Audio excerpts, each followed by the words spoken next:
No light. Hello, this is Bill O'Donnell, and welcome to another program on spirituality. Today in the studio, I'm thrilled to have as my guest Father Terence Brennan of St. Thomas Aquinas in Rio Rancho, New Mexico. And I'm particularly interested because Father Terence has a very interesting background. We went to the same concentration type camp before. In other words, he was a lawyer before he became a priest. And we're going to get into some of that and how you got to be a priest, but just welcome. Glad you could be here. Thank you, Bill. Great. Also, of very interest, too, is that Father Terence, you trained in Rome for the last years of your theologate, and I want to hear a lot about Rome. Not many people know much about the Vatican, and so we have an eyewitness account, a credible witness, and we'll swear you in to give you all that testimony later. Anyhow, great to have you. Thank you. Tell us about yourself. How did you, where did you grow up, and how did you get the call, the spiritual call? How did it start to work with you? I grew up in Ohio, went to Catholic school and to Catholic high school there, and like a lot of young men, you feel a vocation early on, and I'd say that I did too, but I pushed it aside. I didn't feel that I wanted it. Maybe it was for me, but I didn't want to do that. And I was telling myself, well, I'm going to miss out on things if I pursue a vocation. I felt I wanted to be more involved in my own education and not join anything like a seminary. But one thing that really was important in a roundabout way in my vocation was I had an uncle who was a priest. In fact, he went to Rome also. Oh, is that right? He studied in Rome. And a few years after he was ordained, he decided it was not for him, and he left the priesthood. A big shock, and in those days you were so shocked you wouldn't even discuss it. I remember that my grandmother always had his ordination picture on the mantle, and the way that she kind of dealt with it in a lighthearted way, but about the only way she could, she cut out a necktie from a men's magazine, and she put it on top of his Roman collar. So she wanted to still have that picture of him, but with this new reality that's who he was. Yeah, that was a kind of a scandal in the old days and stuff. But when you talked to him, what did you learn from him, and how did it affect you? Well, here's the funny thing. I didn't talk to him until I decided myself on my vocation back in 1989. And he left in the middle 60s. When I went up to him and I said, Uncle Ed, I wanted to ask you about your vocation and why it changed. And he said, Terry, let me tell you, you're the first one in the family to ask me that. Gee. No one had the guts, had the courage. It was such a taboo subject, which is different nowadays as we see people from all kinds of walks of life, not only coming into a vocation, but just coming into the church. And that's exciting as I'm working with the RCIA program at St. Thomas to see that. Yeah, but for those at home who aren't aware of what was going on in the 60s, there were upheavals of every kind. Vatican II was just going on, so the church was open up in the windows and throwing a lot of stuff out. So there was a great exodus at that time of people that had a different perspective than what was going on. So I think in retrospect, they'll probably look more favorable on those people and decisions that they made. But just so you know, it wasn't as bad as it sounds on the surface. But go ahead, tell us more from what he had to say. Well, in a sentence, what he said is, I was pursuing my mother's vocation. She had two other sons who were priests, two other uncles of mine, as well as an aunt of mine who was in the convent. He was the youngest, and he felt that this would be the thing that would be best, that this is what the family wanted. But after having studied himself, he saw that he really wanted to be married. So he's presently married, 2 children, and a professor at Cleveland State University. But when he left, and I was impressionable, probably early high school, I felt, without really formalizing it and conceptualizing it, there must be something wrong. There must be something wrong with the priesthood if this man who everybody looked up to and who I looked up to would leave.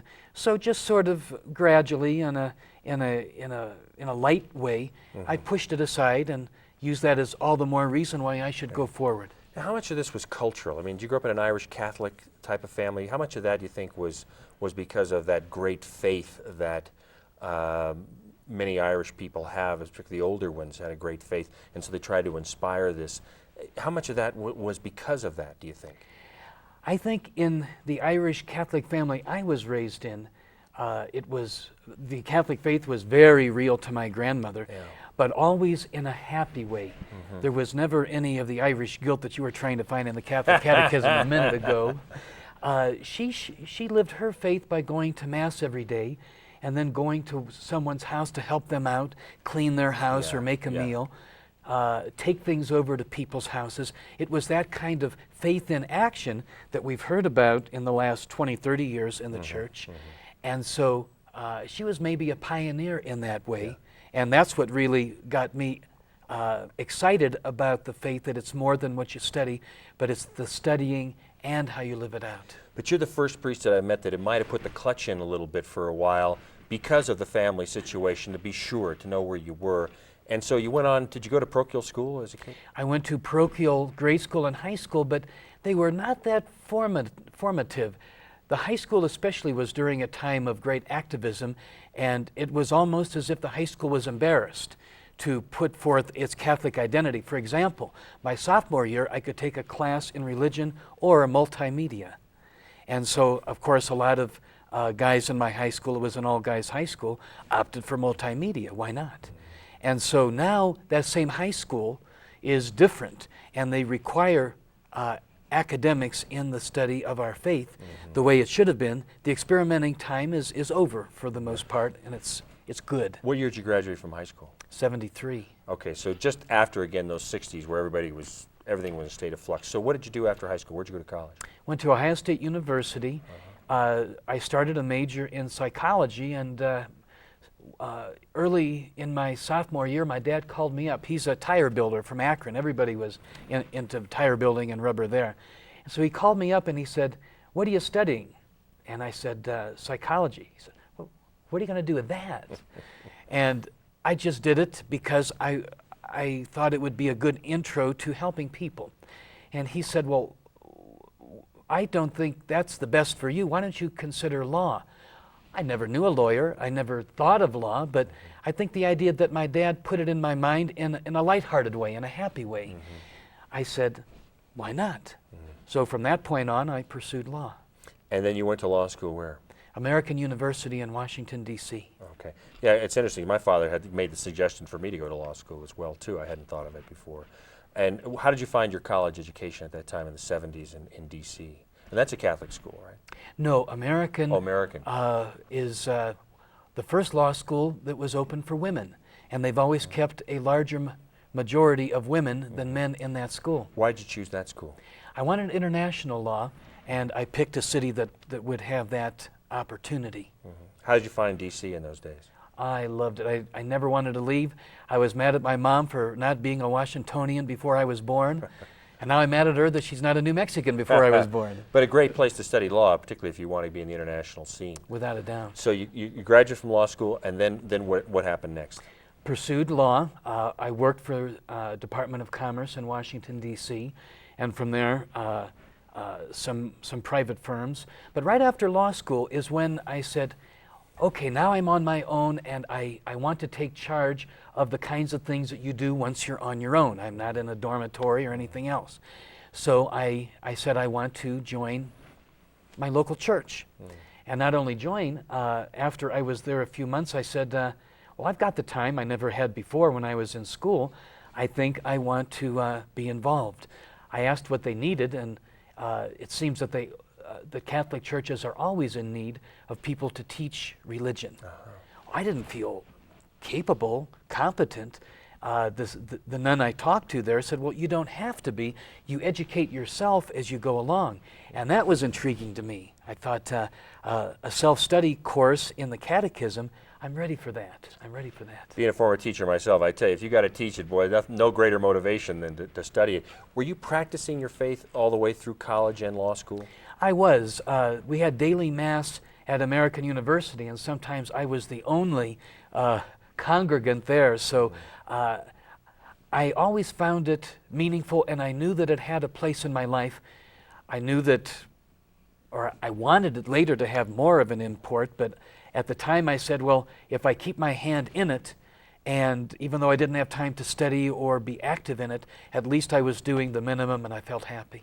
Okay, we're going to have to move along, but I want to hear all this. How did you decide to become a priest, and how did you get to New Mexico? Okay. The more I got involved in both the law and in the church, I found that in the law, as people allowed me to talk to them about their problems, I saw that their problems weren't so much legal, not so much financial, but there was something spiritual that was disturbing them and making them do the things that were dysfunctional. And gradually, I was kind of reluctant, but I'd say, well, what's your spiritual life like? Who is God to you? Not to make them be Catholic necessarily, but just to kind of probe and explore that area.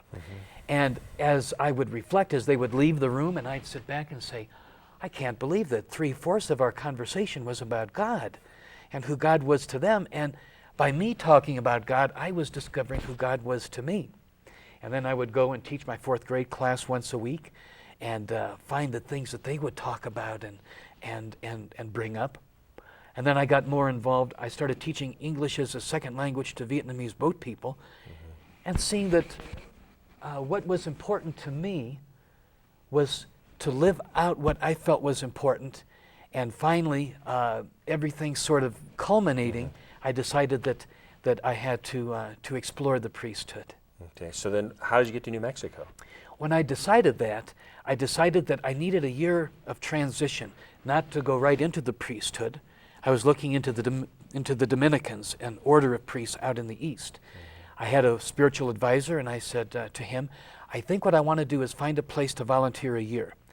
I narrowed it down after looking into many opportunities. A place in New York City working with runaway youth, and I was intrigued by this place in New Mexico, St. Catherine's Indian School. Never been out west. From the time I was a child, hated cowboys and Indians. Never a taste for that stuff. Hated John Wayne. The first one on this show, I might add. Go ahead. I hope the teasing. last. No, go ahead. And so I thought, well, this is not right for a priest to have a prejudice of any kind. So the best thing to do would be to dispel that prejudice by just throwing myself into the lion's den and just sucking it up for a year and going out west and living with cactuses and cowboys. But I'll tell you, one of the most liberating things and part of my vocation was when I sold my house, when I left everything behind, all my possessions in the back of the car, and started driving out places where I've never been before, and feeling that God was leading and directing me and blessing me for leaving things for Him. How old were you at that time? 24, 25, 20. No, I take that back, 29. Okay. So you got here, you made a deal with the sisters at St. Catherine's, and you came out and volunteered here, and then you took a job as an assistant county attorney. Is that it for the Santa Fe County? Not yet. Oh. That was, no, in fact, let me take that back. I came out in 85, and I worked with them for a year, fell in love with the people, with everything about New Mexico. The culture and history struck me, but the people particularly. Never saw such an openness. And so after that year was done, I wasn't ready to go into the Dominicans yet. And I looked around and worked for a private law firm in Santa Fe for 3 years. What type of practice were you doing? Personal injury, medical malpractice, divorce, things like that. Really got to know people then and decided I loved New Mexico. But in '89, I decided if the lawyer I was working for offered me partnership. And I said, if I don't leave now, if I don't join the Dominicans now, I might not ever do it. So the hardest decision I had at that point was to leave New Mexico and the practice of the law that really meant more to me than it ever had before. I found that a lot of people come out here and get a new lease on life, a new love for life, a new love for the work that they want to do. And the practice of law did that for me. So I gave it up and again sold everything and went out east. Joined the Dominicans for a year. Oh, you did? But that didn't work out. One day the vocation director came, the novice masters came up to me and said, Brother Terry, in fact, Brother Patrick was my name in the Dominicans. Brother Patrick, I don't think you're cut out for community life. Shattered me. At that point, do I go back to Washington, do I go to Ohio, or do I go to New Mexico? I returned. And that's when, after about 2 months of looking for employment as a lawyer again, I found the county of Santa Fe. The best job in my life, next to the one I'm doing now. That's great. You know, it's funny how the Lord works in that strange way. I mean, He'll close a door on you, and you're shattered, and it's almost part of that growth, part of that spiritual journey. And obviously, it got you where you were. But at the time, it's almost like we have to go through those periods in our life to get to the next level. A door's got to shut before one can open in some ways. So then you contacted the Archdiocese here, and then you you decided to become a priest? Not yet. Not yet? I worked for the county for 4 years. As I say, the best job I had. But when the elections in '94 came, and 2 commissioners that I was so close to, when they lost their re-election bid, there was no reason why they should have, in my view. Everybody loved them, in my view. They were doing such a hard job, and a good job. But I had started a prayer group for Padre Pio at the cathedral in Santa Fe. And one of the things we dedicated our prayer group to was vocations. I still to this day think that Padre Pio was involved with politics in Santa Fe County. They lost their election. Yeah, tell the folks at home who Padre Pio is. Padre Pio is a saint in our days. He's a Franciscan priest who died in Italy in 1968. Had many powers and charisms, and very important these days. He was beatified last May in the Catholic Church as a saint. He'll be canonized sometime later. And his push for the importance of the priesthood in his own life, in his own spirituality, draws people to him. His love for the Lord in the Eucharist, his devotion in confession, 12, 14 hours a day in the confessional. And so his life and the way that he drew people to the Lord attracted me and others. So this prayer group would meet every week. We'd have a holy hour at the cathedral. And because we prayed for vocations, I feel that he drew me at that point. At that point. So the day after the elections, I contacted the vocation director. He met with me, so that was June. I met with him in July, and I was gone in August. Wow. And they sent you off to Mount Angel in Oregon. You did a year there, and then you transferred to Rome. Tell us about the Vatican. I mean, a lot of people don't get to hear a firsthand account of the Vatican. Why did you choose to go there? How did you come to go, and what were your experiences there? Purely economic at that point. The Archdiocese was going through some financial times. We didn't know whether we would have to declare bankruptcy. I heard from another seminarian at Mount Angel that the North American College, the seminary in Rome, had a full-time or all-expense paid scholarship available for someone from our Archdiocese whenever they would be able to use it. We hadn't had a man there for many years. So I called up the vocation director and said, I think I can save you $80,000 because that's what it would be for 4 years. And he said, are you serious about going? I said, I don't know much about it except I visited there one time and I loved Rome as a city. And it was funny, as I was a county attorney, people would always ask me, afraid I would leave the county, Terry, are you ever going to leave Santa Fe? I said, I have no reason to. Well, Terry, if ever you would leave, is there any place you would ever want to live outside of Santa Fe? And I always told them the only place I've ever seen that I like as well, but not better, is Rome. And then all of a sudden, there I am. What are the classes like? Because you did a year in the United States in a seminary, and then you're there. You're studying in English, I take it. Which college were you in? Well, let's say of the 12 universities in Rome, only one offers classes at all in English. Every other university is in Italian. And for that reason, just to dispel an idea that people might have, you don't always get the best and the brightest over in Rome. It's not the West Point of seminaries, so to speak. But what you find then, because everything is in Italian, the best professors in the world would have to know Italian in order to go to Rome to teach. They don't teach in Latin like they used to when all the priests knew Latin, and they would be drawn to Rome. So you get some good professors, and you get some others that happen to know Italian and are teaching in Rome. So then you had to learn Italian to take your courses, and you took all your courses in Italian? I took some in Italian, but at the university I went to, the only one that has a double track. And the reason why I chose it is because it was Dominican. And my love for the Dominicans has never waned. I wanted to have that experience of the Dominicans. Well, the Order of Preachers do have a fine reputation. So give us your experience. Tell the folks at home what it's like to be there, to be a seminarian at the Vatican, at the heart of the Catholic Church.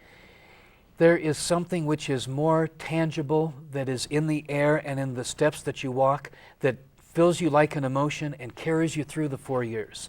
Knowing that you're in the place where Peter and Paul lived and preached, when you realize that there are actual places that they've unearthed recently, where St. Peter said the first house masses when he was there living in Rome, and you're in the same room.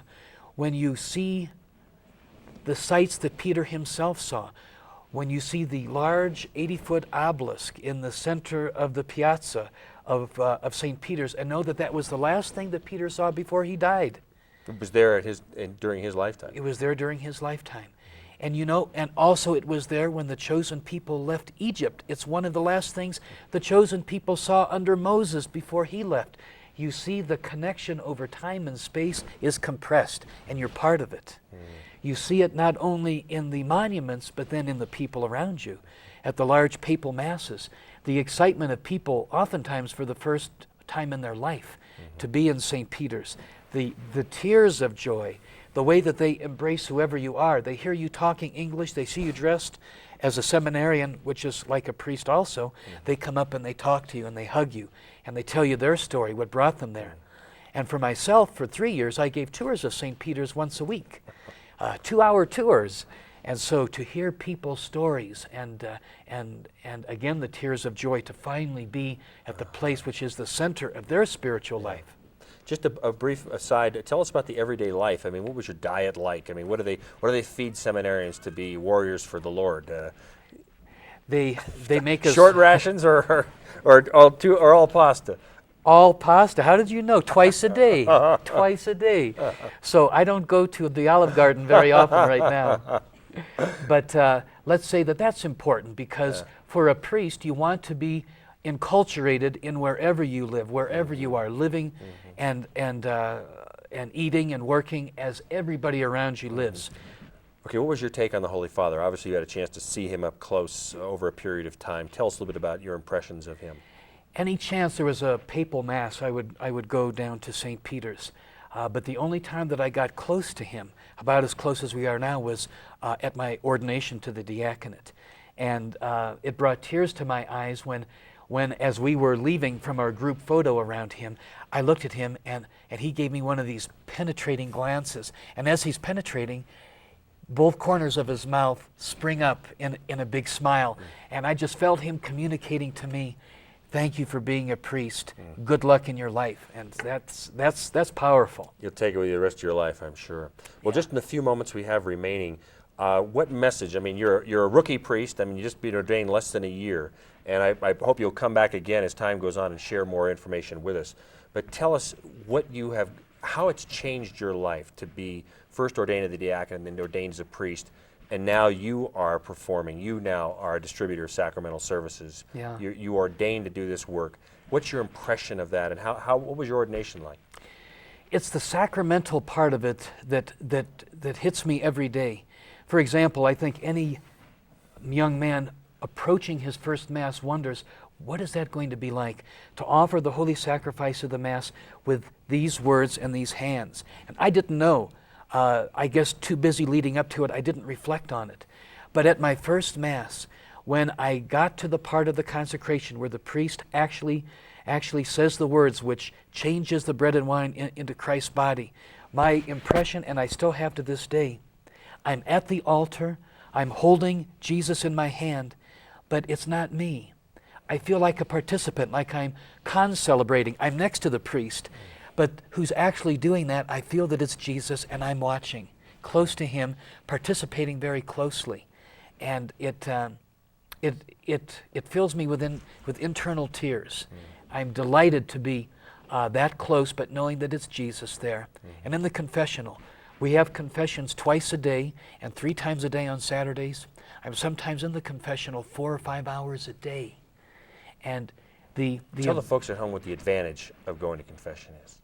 The advantage of going to confession. We all want to know that we are forgiven. We can confess with our hearts to Jesus in the silence of our room.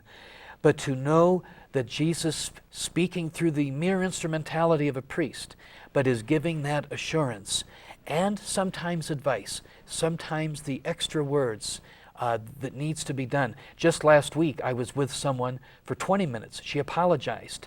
But then afterwards, she came to see me the next day in the sacristy, and she said, Father Brennan, I felt the presence of Jesus with us. Not you, Father Brennan, but I felt the presence of Jesus with us. I felt him holding me as we were talking in the confessional, and we both just felt the flood of grace.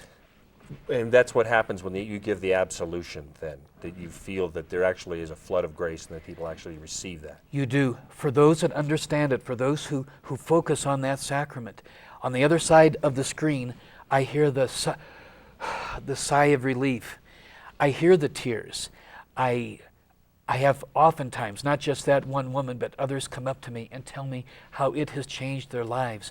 For the Jubilee, the sacraments of the Jubilee are the Eucharist and penance, because a Jubilee is the time of forgiveness, a time of renewal, a time of beginning again and looking at the world with new eyes. And the Church wants us to feel that newness, to experience the freshness, to have that lightheartedness, that grace through these two sacraments, to receive them frequently. I recommend people every 6 to 8 weeks. I hear people every day. It's been 20 to 40 years. I hear that every day. So I know it's a time of grace. Well, we've run out of time, unfortunately, but I'm going to give you 1 minute left to just tell the people directly, if they're not Catholic or they're former Catholics, give them a word on what they can do at home in their own spiritual life, or what do you recommend to them? I would recommend this. The most important thing is to know that God loves you where you are right now. It doesn't matter how long you've been away or what you're doing right now. But the message that God is giving us through Christ and through His Church is to allow yourself to be opened up, to come to a Mass, to listen to a sermon, to approach a priest, to talk to a friend who's a Catholic, and begin to share where you are right now. In that way, the Holy Spirit works in you, in the person you're talking with, and then relax. Allow that to take its next step in time, and to be brought together in this community, which is the Church, on earth and eventually in heaven. That's great. Well, I hope you'll come back again, because it just got started, so please, as time goes on, I would love to have you back. I just hope that you folks at home appreciated something. Watch the credits. Father Terry is currently at St. Thomas Aquinas in Rio Rancho, New Mexico, and his phone number will be there. And so I appreciate your viewing today. Please stay tuned next week for another segment on spirituality. This is Bill O'Donnell for everyone here, wishing you a good day, and we'll see you next week.